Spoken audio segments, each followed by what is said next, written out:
그러니까 예를 들면 그 학폭 피해자라는 한 사람은 나타나서 예. 그건 사실이 아니다. 그 전모 교사가 그 굉장히 과잉해서 주장하고 있는 것이다. 그리고 나는 그 친구하고 계속 사이좋게 지내고 있다라고 얘기를 하고 있는데 예. 그랬더니 이제 피해자가 여러 명이다 이렇게 얘기를 하고 있어요. 4명이다. 예, 뭐 4명인지 3명인지 모르겠습니다. 근데 그러면 구체적으로 4명 중에서 누군가 나올 거 아닙니까? 만약에 지금 이렇게까지 나라가 그 떠들썩한데 제가 알기에는 그 2명은 가해자라는 이동관 수석의 전 수석의 아들과 그 가깝게 지내고 있고 한 명은 연락이 안 되는 걸로 아는데 그 이유가 고시 공부를 한다고 어디 피해자 피해자 중에 피해자라는 3명 중에서 2명은 가깝게 지내고 한 사람은 그 고시 공부를 한다고 쉽게 얘기하면 우리가 뭐 잠수 탄다고 그러잖아요. 예. 그래서 연락이 안 되는 걸로 알고 있는데 야당에서 그때 당시에 이미 2011년도에 벌어졌던 사건을 2015년도에 서울시 의원들이 그때 압도적 다수가 민주당 의원들이었으니까 가서 조사까지 하셨잖아요. 예. 그럼 그 피해자들 다 알고 있을 겁니다. 그럼 연락을 해서 그 피해자들이 얘기를 들으면 돼요. 한판 브리핑 김수민 평론가와 함께하겠습니다. 어서 오십시오. 네, 반갑습니다. 자, 윤관석 의원과 이성만 의원에 대한 체포동의안 국회에서 오늘 부결됐군요. 네, 국회 본회의에서 표결한 결과 윤관석 의원에 대한 체포동의안은 총 투표수 293표 중에서 찬성 139표, 반대 145표, 기권 9표가 나왔고요. 이성만 의원에 대한 체포동의안 표결 결과는 찬성 132표, 반대 155표, 기권 6표 이렇게 부결이 또 두 의원에 대한 체포동의안이 다 부결이 됐습니다. 예. 앞서 체포동의 요청 이유를 설명한 한동훈 법무부 장관은 일반 국민들에게 적용되는 기준이 이 사건에서도 적용되어야 한다라고 말했고 이 자리에 돈 봉투를 받은 것으로 지목받은 의원들도 있다라는 말도 했는데요. 예. 한동훈 장관의 발언 들어보시겠습니다. 그 범죄 사실에 따르면 논리필연적으로 그 돈 봉투를 받은 것으로 지목되는 약 20명의 민주당 국회의원들이 여기 계시고 표결에도 참여하시게 됩니다. 최근 체포 동의안들의 표결 결과를 보면 그 약 20명의 표는 표결의 결과를 좌우하는 캐스팅 보트가 될 것으로 보입니다.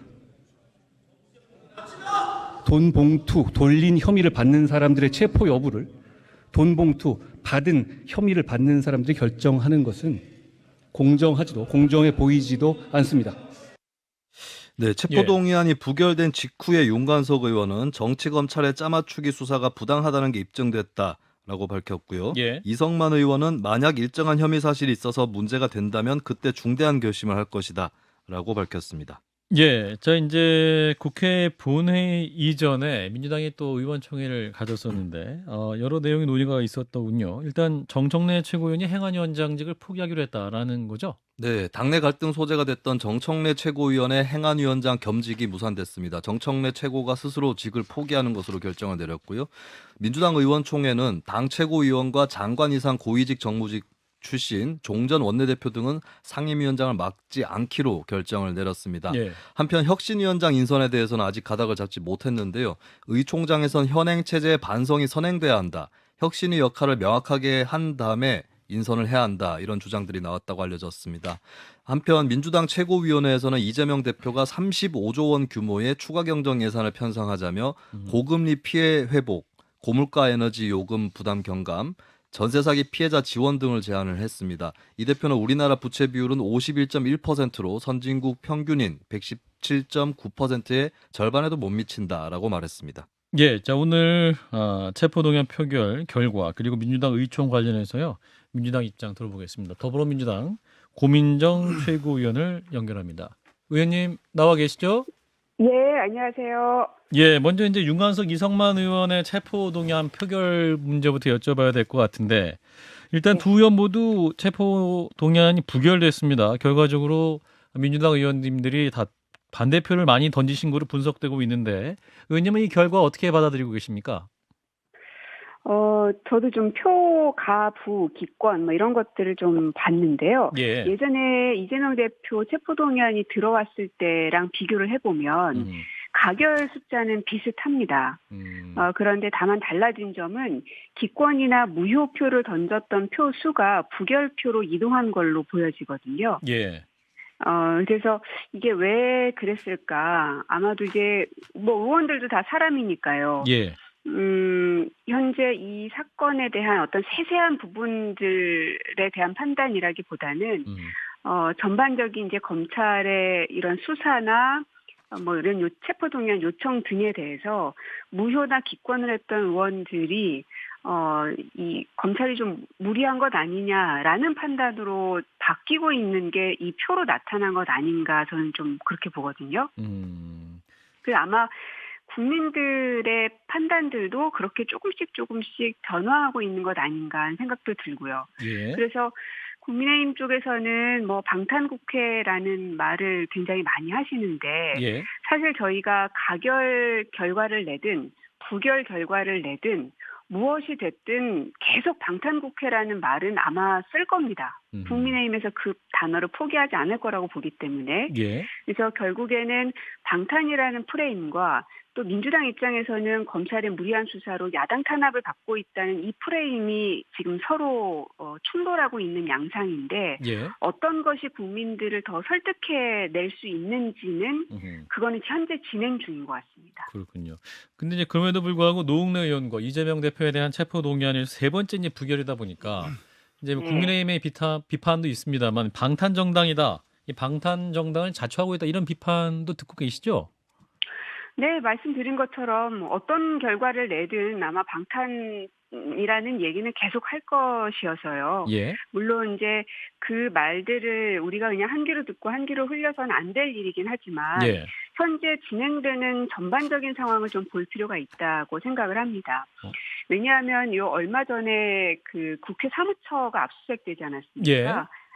뿐만 아니라 최강욱 의원의 사무실 압수수색 건도 어떤 명확한 혐의나 증거나 이런 것들이 있어야 압수수색이라는 어쨌든 꽤나 강한 수사이지 않습니까? 그렇죠. 예. 그게 이루어질 거라고 일반인들도 생각하는데 최강욱 의원의 설명을 들어봐도 그렇고 또 이제 그들의 행위들을 봐도 그렇고 명확한 내용 없이 사실은 한동훈 장관의 개인정보가 털렸다는 이유 하나만으로 들어온 것 아닙니까? 예. 저희 너무 과도하다라는 판단을 의원들도 좀 하고 있는 것 같고요. 특히나 국회 사무처가 압수수색 당했다는 건 전 아직까지도 굉장히 좀 충격인데요. 예. 국회 사무처가 일부러 무언가를 숨기거나 범죄 행위를 했거나 그런 온상이라는 뭐 이런 게 아무것도 없음에도 불구하고 만약에 한동훈의 개인정보가 아니라 고민정의 개인정보가 털렸다면 이런 일까지 벌어졌을까라는 생각을 많은 사람들이 한다는 겁니다. 아마 이런 일련의 사건들도 오늘 표결에 좀 영향을 미치지 않았을까 추정을 좀 합니다. 한동훈 장관 얘기해서 요거만 질문 드리려고 이제 다음 분이 질문하실 텐데 오늘 이제 국회 체포동의안 부결에 이거 체포동의 요청 이유를 이제 한 장관이 말하지 않았습니까? 그래서 네. 이제 약 20명의 민주당 의원들이 돈을 받은 혐의가 있는데 여기에도 또 여기 계시지만 또 표결에 참여한다. 이게 과연 공정한지 그 문제에 대해 문제 제기를 했거든요. 이 어떠한 동의 요구를 듣고 또 민주당 의원들이 오히려 더 부결로 돌아선 것이 아니냐 이런 해석도 있는데 의원님 어떻게 판단하십니까? 맞습니다. 저도 거기에 동의하고요. 사실 그 장관으로서 할 수 있는 발언의 선을 넘어선 거라고 봅니다.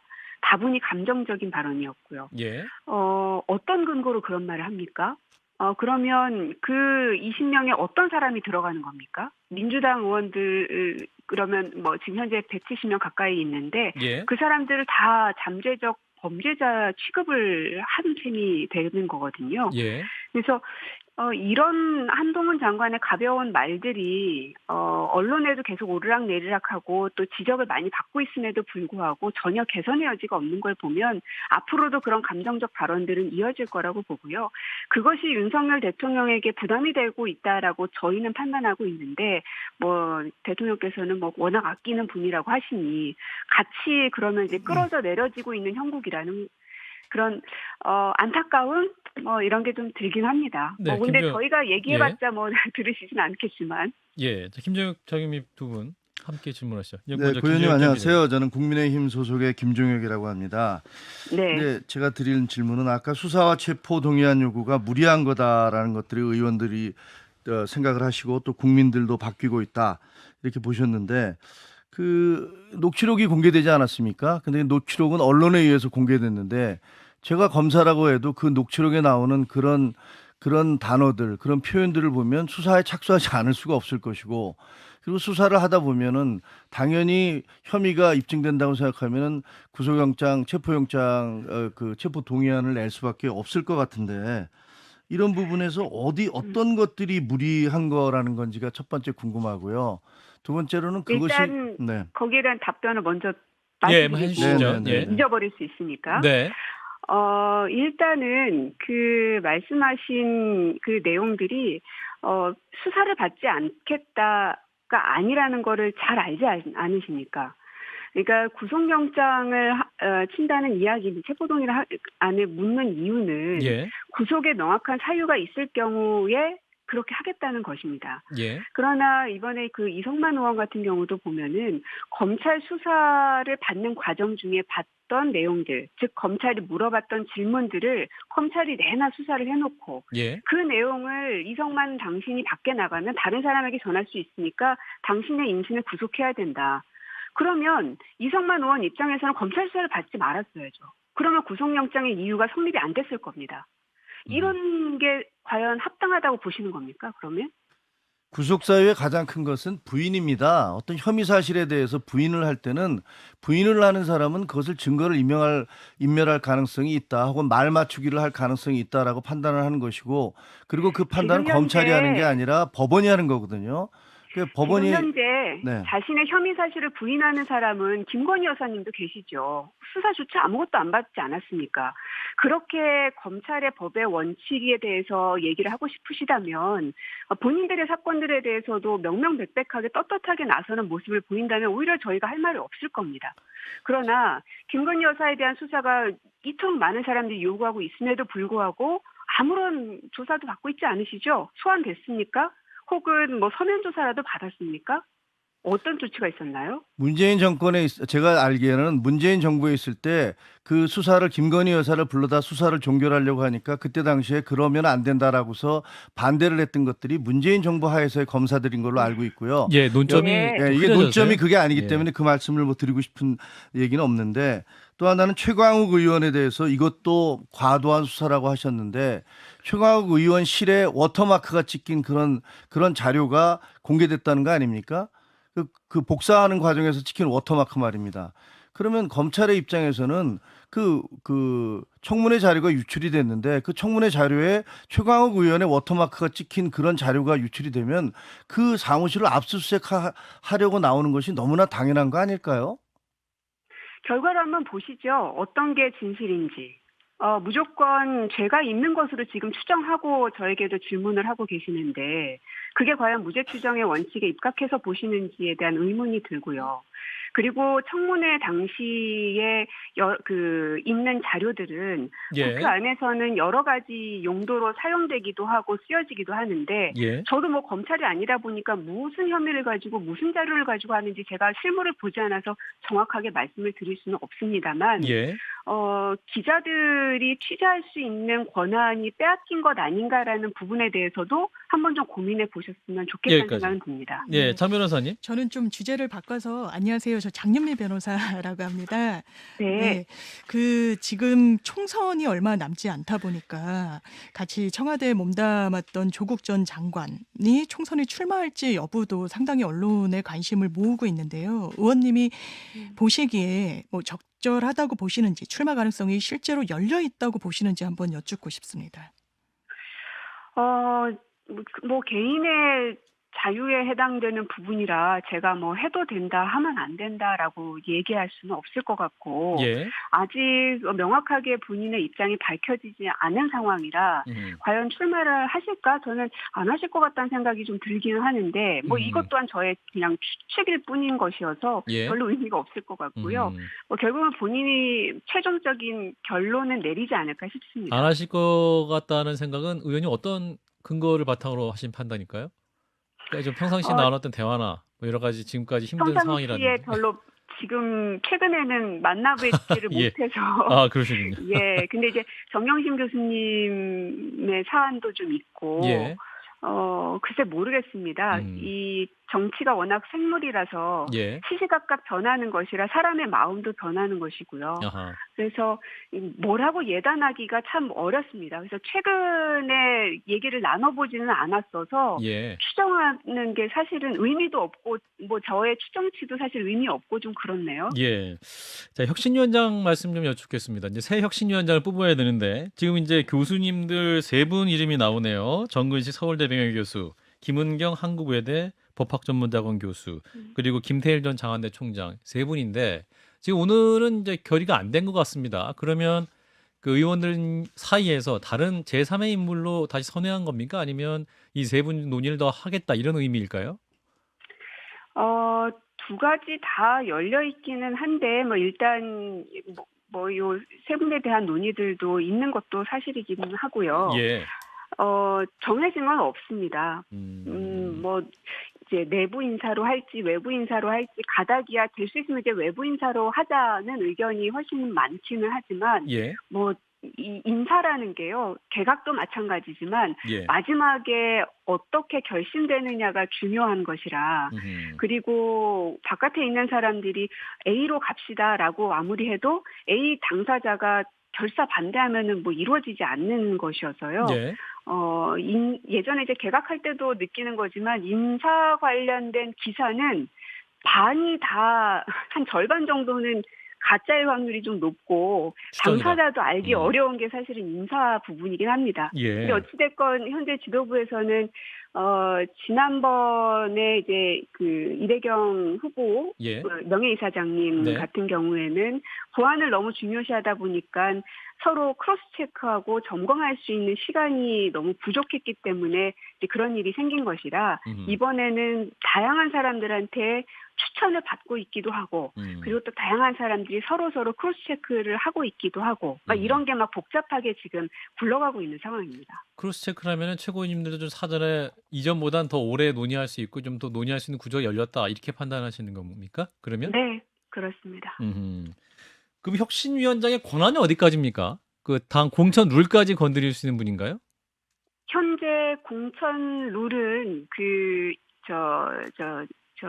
갑자기 성함이 생각이 안 나네. 예. 우리 그 의원 이계호 의원님께서 예. 아하. 예, 단장이 되셔서 공천 TF를 이끌고 결론을 내렸었던 바가 있습니다. 예. 당원들 투표도 거쳤고요. 예. 그래서 그것은 이해찬 대표 시절의 공천룰을 거의 준용한 것이기 때문에 예. 그 큰 틀의 변화는 없지 않을까 싶고요.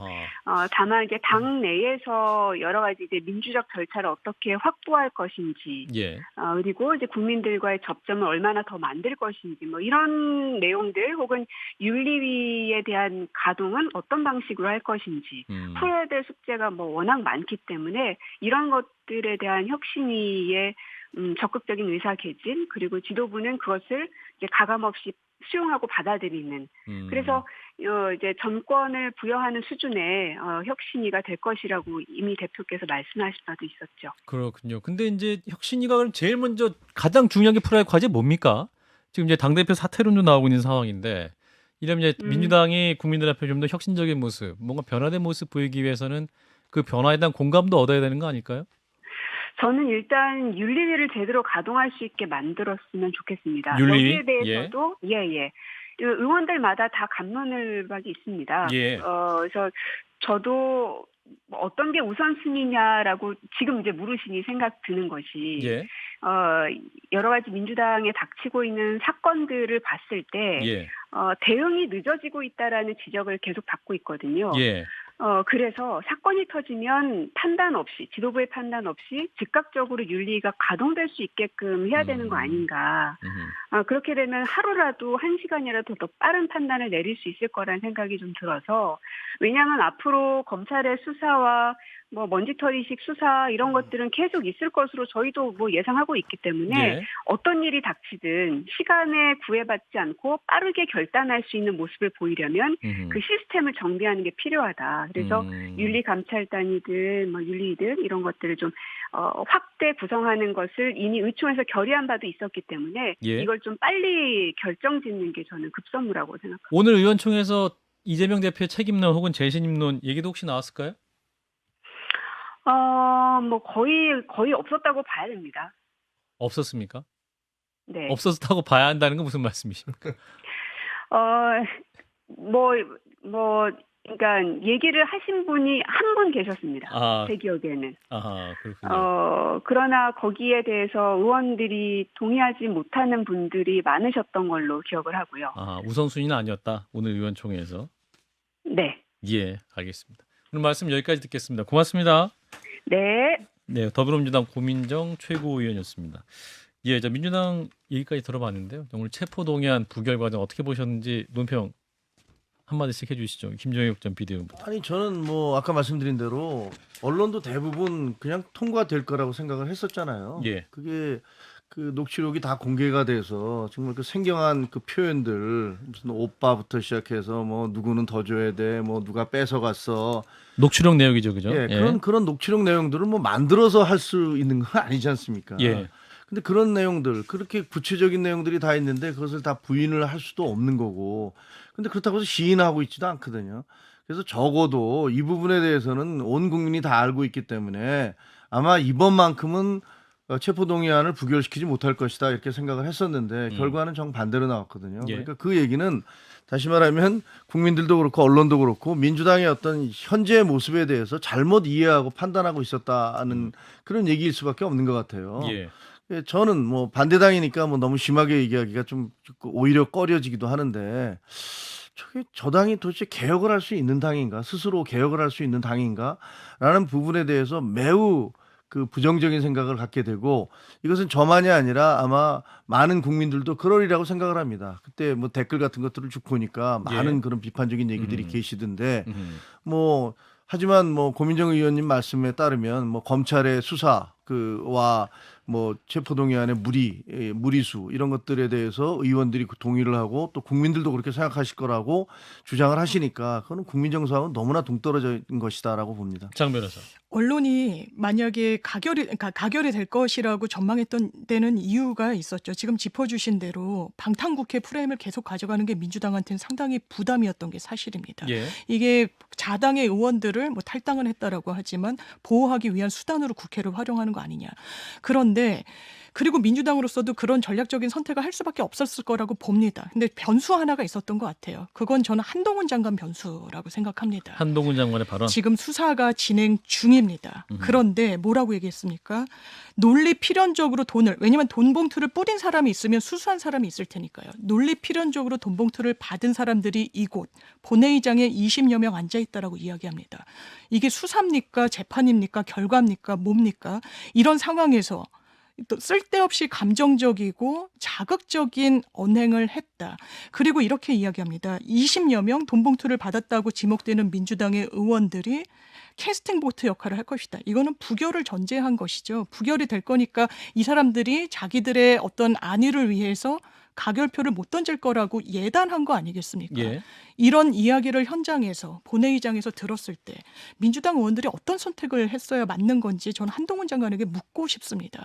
오히려 전략적으로 접근한다면 이 사안에 대해서 드러나 있는 수사와 관련해서는 정말 필요 최소한의 범위를 국민들께 알리고 선택을 그 공을 국회로 던졌으면 됩니다. 왜 본인이 판단자가 되려고 합니까? 그렇기 때문에 굉장히 큰 패착이 있었다. 이런 생각합니다. 네, 자, 김수민 평론가 오늘 국회 장면 어떻게 보셨습니까? 뭐 한동훈 장관의 발언이 네. 민주당 의원들을 좀 자극한 부분도 있었다라고 볼 수 있을까요? 네, 근데 이제 자극할 수 있는 부분은 충분히 있었다고 보는데 근데 예. 거기에 따라서 표심을 결정하는 게 맞느냐 이 음. 부분에 대해서는 별도의 설명이 필요해 보이고 예. 어쨌든 체포동의안이라는 것이 통과된다고 바로 구속되는 게 아니라 이제 구속영장 실질심사로 받는 넘어간다라고 하는 걸 국민들이 예전보다는 좀 더 소상히 알고 있거든요. 예. 이것이 무엇을 의미하는 것일지 예, 그 판단을 또 국민들이 할 것이다라고 봅니다. 예. 일단 관련 논쟁은 계속될 것으로 보이네요. 자, 일단은 오늘 또 국회 대정부 질문을 진행을 했는데 첫 순서는 정치외교 통일안보 분야가 준비되어 있었습니다. 원전 오염수 또 싱하이밍 중국 대사 문제가 또 많이 논의가 됐군요. 네, 국민의힘 김석교 의원은 싱하이밍 대사는 상습적으로 대한민국을 무시했다면서 외교적 기피 인물로 지정하고 추방해야 한다라고 하는 그런 입장을 밝혔습니다. 예. 이에 한덕수 국무총리는 대사가 양국 간 관계를 증진하는 목적이 아니고 이처럼 일방적으로 비난하는 언사를 하는 것은 대단히 부적절하다고 답변을 했고요. 다만 추방 의견에는 즉답을 하지는 않았습니다. 민주당 윤호중 의원은 박진 외교부 장관이 예전 국회의원으로서 오염수 해양 방출 규탄 결의안을 공동 발의했음을 상기시키면서 후쿠시마 방사능 오염수의 무단 해양 방류를 반대할 의향이 없느냐라고 질문을 했는데요. 박진 장관은 안전하게 검증되지 않은 것을 방류해서는 안 된다고 일본에 이야기하고 있다라고 답을 했습니다. 또 정부 입장을 공유하는 국가나 국제기구와 필요한 협의를 할 수 있다는 입장이라면서 중국과도 필요한 협의를 할 수 있다라고 답변을 했습니다. 윤호중 의원은 이종섭 국방부 장관에게 일본의 반격 능력 보유와 군대를 보유하는 개헌을 추진하는 것에 대해서 질의를 했는데요. 이 장관은 일본이 지역 내 평화에 기여하는 방향으로 하겠다고 했기 때문에 반격 능력 보유에 대해 존중한다라고 답변했고 개헌에 관련해서는 정치적 문제에 대해서는 제가 답변 드리지 않는 것이 맞다라고 답을 했는데 민주당 의원들이 답변 회피라고 항의를 하니까 여기에 대해서 이 장관이 일본이 평화헌법 전수방어 원칙을 준수하고 있기 때문에 더 이상 말씀드리지 않겠다라고 부연을 했습니다.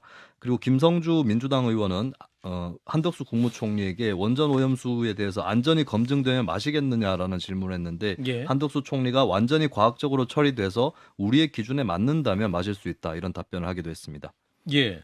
자, 오늘 싱하이밍 중국 대사의 발언에 이어서 중국 정부가 맞초치를 하면서 지금 한중 갈등이 뭐랄까요? 좀 더 깊어지는 것이 아니냐 이런 우려도 낳고 있는데 이 부분 어떻게 처리해 나가야 될지 자, 김정혁 PD부터 말씀 주시면. 그 뭐 갈등 관계가 있지만 시간이 지나면 예. 어쨌든 뭐 양국이 무슨 단절할 건 아니잖아요. 네. 그러니까 일단 자국의 자존심이라든가 이런 것들을 보여주는 것들이기 때문에 저는 뭐 결국은 그 마무리가 될 거라고 생각은 합니다. 하지만 누가 봐도 싱하이밍 대사의 그 발언은 부적절한 것이었고 예. 그리고 그 싱하이밍 대사의 발언을 그걸 생중계를 해가면서 그 우리 국민들 앞에서 마치 무슨 어떻게 보면 저는 그 역사책에서 읽었던 고정시 그 이조 조선시대 마렵에 그 원세계 그 위안스카이라고 뭐 그분이 와서 우리나라에서 거의 총통처럼 생활을 예. 하면서 왕들이라든가 뭐 우리 그 이런 사람들 막 그 명령하고 그랬던 그런 장면들이 떠오르더라고요. 예. 우리나라는 더 이상 조공 국가가 아니지 않습니까? 그런데 그 의전서열, 대한민국 의전서열 8위인 그런 야당 대표가 가서 그 중국의 그 의전 서열이 아마 수백 등 바뀌겠죠. 그 국장급이니까 그보다 훨씬 낮을 수도 있는데 그런 분이 얘기하는 것들을 앞에서 그걸 나쁘게 표현하면 이렇게 조아리고 듣고 있는 듯한 그런 모습을 보여주는 게 너무나 자존심 상하고 이건 여야를 떠나서 너무나 불쾌했고요. 그리고 그분의 표현 자체도 아니 어떻게 주재국 국가에 대해서 그렇게 무례한 발언을 할 수가 있는 건지 정말 이해가 잘 되지 않습니다. 그리고 거기에 대한 우리의 어떤 정당한 항의 이런 것들을 중국이 맞초치라는 방법을 통해서 이렇게 대응하고 있는데 뭐 솔직히 외교 현실에서는 그건 어쩔 수 없다고 봅니다. 왜냐하면 이쪽에서 스파이를 잡으면 저쪽 국가에서는 또 다른 외교관을 억류하고 하는 것들이 국가 간의 관계니까 하여튼 뭐 상당히 좀 국민적 자존심이 상했다 이렇게 말씀드리겠습니다. 장 변호사. 싱하이밍 대사의 최근 발언 적절하지 않죠. 무례하다고 평가할 수 있습니다. 그런데 이게 예측하지 못하는 상황이었는지에 대해서는 대통령실 그리고 여당이 좀 점검할 필요는 있을 것 같습니다. 중국의 외교 전략은 전랑 외교라고 해서 우리가 과거에도 윤석열 대통령이 대만과 관련한 언급을 했을 때 상당히 강도 높게 한국을 규탄했습니다. 예. 그것도 무례했죠. 그런 상황에서 우리가 일방통행 외교를 하고 있다라는 지적은 새겨들을 필요가 있습니다. 중국은 한국의 GDP 중에 상당량을 차지하고 있고요. 지금 중국 내 한국 기업들 철수하고 있습니다. 물론 그것이 어떤 공급망과 관련한 산업 구조의 개편 때문인지 외교 문제 때문인지 아니면 복합적으로 작용하는 건지는 점검을 해봐야 되겠지만 예. 외교와 관련한 리스크도 일정 정도 작용한다는 불안감이 있는 게 사실입니다. 이명박 박근혜 정부에서 중국과 관련한 우호 관계를 모색했던 건 그들이 중국이 그냥 좋다고 평가해서가 아닙니다. 이게 자국의 이익에 부합하고 필요성이 있었기 때문입니다. 한미일 어떤 우호 관계에 다지는 거 분명히 필요하죠. 그렇지만 등거리 외교를 해왔던 건 북중러와 관련해서도 우리의 지정학적 위치상 어떤 좋은 관계를 유지하는 게 필요하기 때문입니다. 경제, 안보, 양축에 있어서 전부 그렇기 때문입니다. 예. 그런데 오늘도 여당에서 나온다는 거는 싱하이밍 대사 추방해라. 이게 책임감 있는 집권을 운영하는 태도의 여당 입장입니까?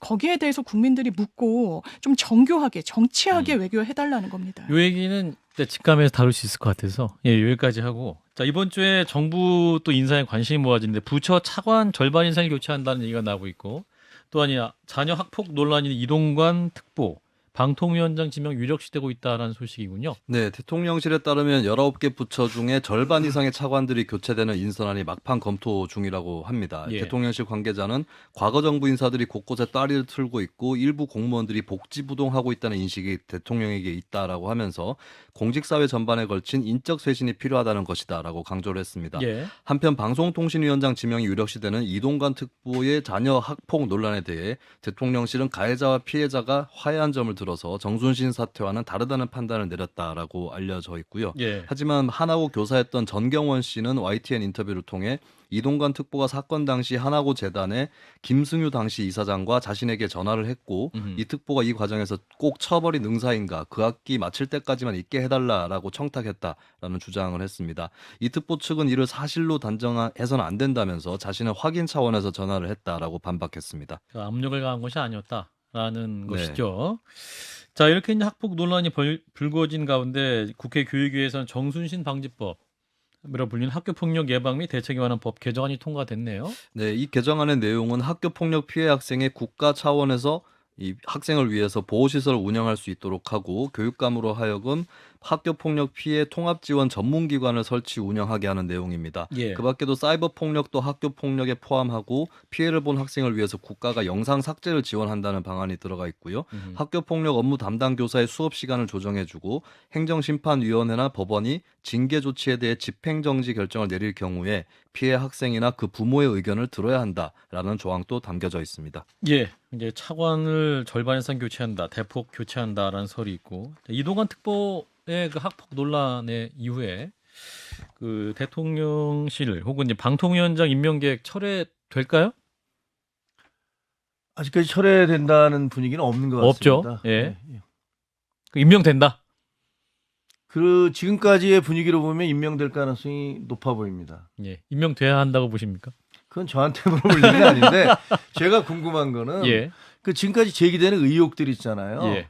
그게 좀 더 구체적이었으면 좋겠어요. 그러니까 예를 들면 그 학폭 피해자라는 한 사람은 나타나서 예, 그건 사실이 아니다. 그 전모 교사가 그 굉장히 과잉해서 주장하고 있는 것이다. 그리고 나는 그 친구하고 계속 사이좋게 지내고 있다라고 얘기를 하고 있는데 예. 그랬더니 이제 피해자가 여러 명이다 이렇게 얘기를 하고 있어요. 4명이다. 예, 뭐 4명인지 3명인지 모르겠습니다. 근데 그러면 구체적으로 4명 중에서 누군가 나올 거 아닙니까? 만약에 지금 이렇게까지 나라가 그 떠들썩한데 제가 알기에는 그 2명은 그 가해자라는 이동관 수석의 전 수석의 아들과 그 가깝게 지내고 있고 한 명은 연락이 안 되는 걸로 아는데 그 이유가 고시 공부를 한다고 어디 피해자? 네, 피해자 중에 피해자라는 3명 중에서 2명은 가깝게 지내고 한 사람은 그 고시 공부를 한다고 쉽게 얘기하면 우리가 뭐 잠수 탄다고 그러잖아요. 예. 그래서 연락이 안 되는 걸로 알고 있는데 야당에서 그때 당시에 이미 2011년도에 벌어졌던 사건을 2015년도에 서울시 의원들이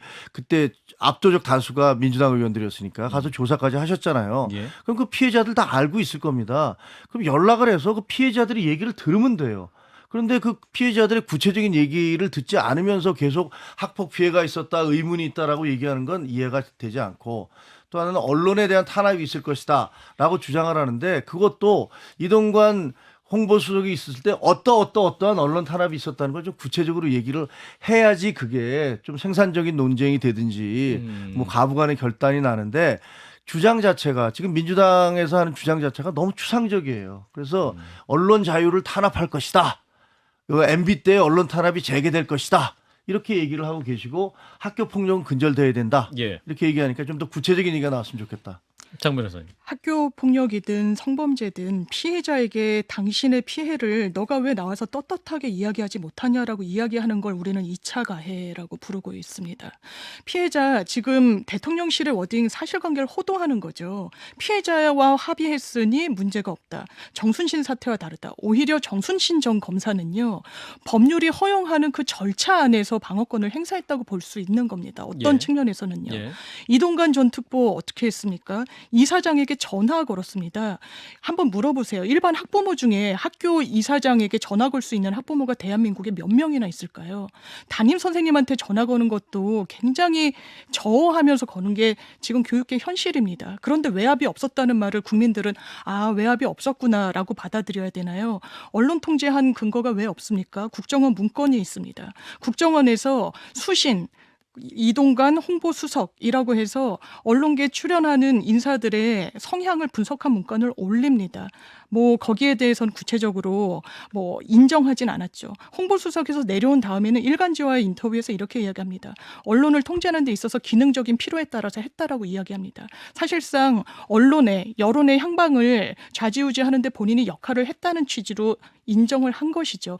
그런 인사가 중립성이 지금 문제가 돼서 면직 처분까지 임기 2개월을 남겨두고 한 그 자리에 간다는 게 그게 국민들께 박수받을 일입니까? 아니라고 생각합니다. 예. 자, 김수인 평론가 어떻게 보세요? 이동관 네. 방통위원장 임명 수순으로 가는 것으로 보이시나요? 현재 대통령실의 입장을 봤을 때는 예. 정순신 사태하고 구별이 된다라고 하는 걸 봐서는 현재로서는 계속해서 임명을 하는 수순으로 가는 것으로 그렇게 보이고 있고 예. 또 그에 따라서 아무래도 이 논란, 학폭 논란 같은 경우는 끊이지 않고 계속 될 것으로 그렇게 전망이 됩니다. 예. 일단 오늘 여기까지 김수인 평론가였습니다. 고맙습니다. 감사합니다. 좋아요, 구독, 알림 설정.